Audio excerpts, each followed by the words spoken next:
Was the University of Charleston the last time you called plays? That is correct. 9 years ago? Yeah, about probably 10 years ago, something like that. I think I was like 26, so I'm 36 now. So, yeah, it would be about 10 years, yeah. How did it go yesterday? Went well. I mean, it was a good learning experience. Calling it from Division II to then in the NFL was a little bit different. But between Matt and Hackett, they've kind of done a good job of grooming the younger coaches on our staff. That's the one thing I think they take pride in, of like grooming us to kind of what we're looking for, offensive philosophy slash like just growing us to be able to handle that. So it was a good experience. Matt probably told me 2 or 3 days before, said, hey, you might be calling the second half, third, fourth quarter. We'll see where we're at. So just be prepared. So it's kind of how it went down. So why didn't you force feed it to Hazelton or something? Yeah, we always try to find a good balance of run and pass. There was a couple ops, maybe to we call him Dame, Hazelton, and but the ball didn't go his direction. I know, maybe Malik wanted another one too, towards the end of the game, get his op. They all wanted to score. Unfortunately, we didn't get any tugs yesterday, and kind of the wideouts have kind of been shut out this preseason. So that was kind of disappointing for them not to kind of, enjoy the rewards of all the hard work they've been putting in. But, sometimes it goes that way. Jason, what is it like to maybe have the deepest position group on this team that you're coaching? Yeah, probably like 2 years ago, everybody was concerned, probably from your standpoint, like there's no depth, there's no skill. I kind of just sat back. I've been in buildings that, might have been less talented than what we had here, from the outside looking in. I just kind of always just said if these guys can get to where their potential is, but, potential just means you haven't done anything yet. So that's what I'd always tell our guys. It just, you have the talent, but are you going to go out and execute at a high level week in and week out? And the only guy who's been doing that since I've been here at 17, like 3 years ago. And now, like going into this season, I kind of, told Matt, I was like, I feel like our group's the deepest. And that included, if 86 progressed and 88 and 19, which they did show signs of that throughout camp. So, you laugh, when it comes to these days where, looking on Tuesday, to actually be like, man, this is tough. In the past, I've been in buildings and maybe even here the first year I was here where you kind of just felt like, oh, we have 4. I wish, we could get deeper. So it's a good problem to have. I think all the guys went out and did everything I've asked since I got here 3 years ago, whether I was the assistant or had the room, and they've just grown. And it's a testament to them. I'd say it was all these guys. I don't read it all the time anyway, but when I do, I just saw some of those remarks. Jason, I asked Matt earlier about the group, and one comment he made is he called Alan the goon of your room. Can you just expound a little bit on what he meant by that? Yeah, I mean, in our system, we typically have, Devontae over there on the left side, a lot of times by himself to do one-on-ones.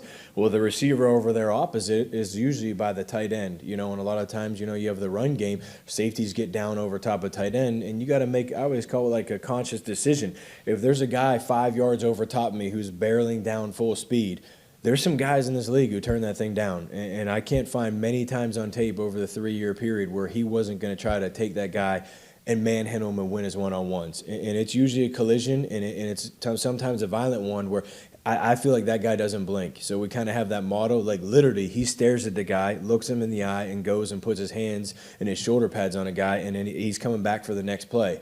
So, just that mentality where it's almost a hybrid fullback on some of our plays because you have to block that guy. He's at the point of attack. That guy's trying to get the ball carrier, and you're standing between him for your teammate. And to do that and also run goes the next play, it takes a special character guy. And I think, he fits that mold of, what we need in our offense to be successful. Jason, how is Quez different, not only as a receiver, but as a person from when he left here in the winter last year?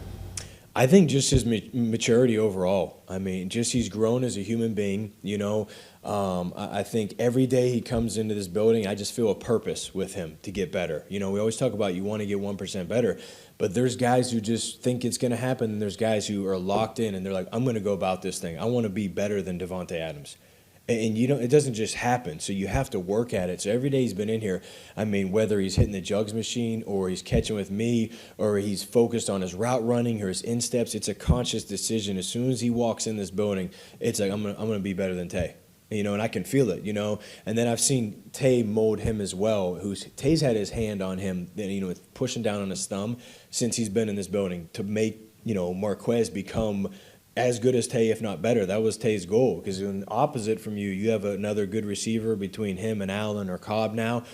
It takes the pressure off of you, because now they can't just double you the whole game. So he knew, when I first got here, our room was really, really good. And then could I count on the guys opposite of me to go in and have that mindset I do? And I think that's where he's grown. I can't wait to see, where this season takes, the way his mindset is right now. So really excited about him. I think one of the opinions of Rob's that you probably disagreed with last year is that Quez was only a deep threat. Can he do the other stuff better now? Yeah, go put the Oakland tape on where he had the quick out route for 80 yards. Come on, Rob. You got to watch all the tape, not just the big ones. But no, he's I think if you watch the tape right now from practice and training camp more, I would say the short routes were there, but it was releases. That's where I think he's grown the most. He's jaw one-on-one. He's moving jaw to then go in and hold that window. So he's understanding the spacing for 12, which is really important, right? The spatial awareness as a wideout, which is what 17 has at an elite level. He has a lot of traits, but you can't just run into a window as fast as you can. There's also a linebacker right next to him. So to understand how to widen a guy and hold windows, he's starting to just, like I said, the maturity of him is like understanding it ain't just about me, it's about being open for 12 at the right time, So, like I said, his training camp, if you're watching the tape, I think he's like 80% completion right now, against live reps. So he's completing balls deep, short, across the field, and then, like I said, the one thing people don't give him credit for, he's a good blocker, and he's willing. And most fast guys in this league don't have that mentality. He's bought into that of saying, I'm not just going to be this deep threat. I want to do everything to help us win. And he's bought into that.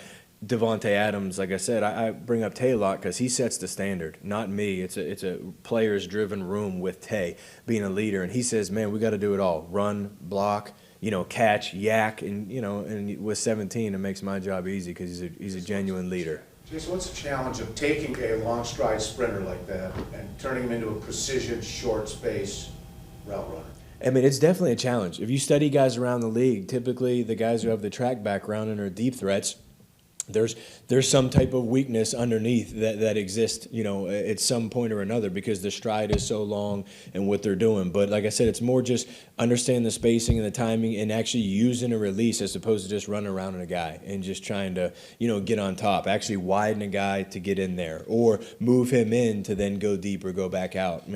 I think his, when you're out there, there's a lot of adrenaline going, especially when you're young. You just want to run as fast as you can, where Quez is kind of slowed down. We talk about your heart rate and your shot clock and just letting your talents go to work. And like I said, he's worked for everything that he's got right now. So he's in a good place. What do you say about the way Beggleton and Taylor handled the pressure of, Days coming up and they went out and performed on Saturday?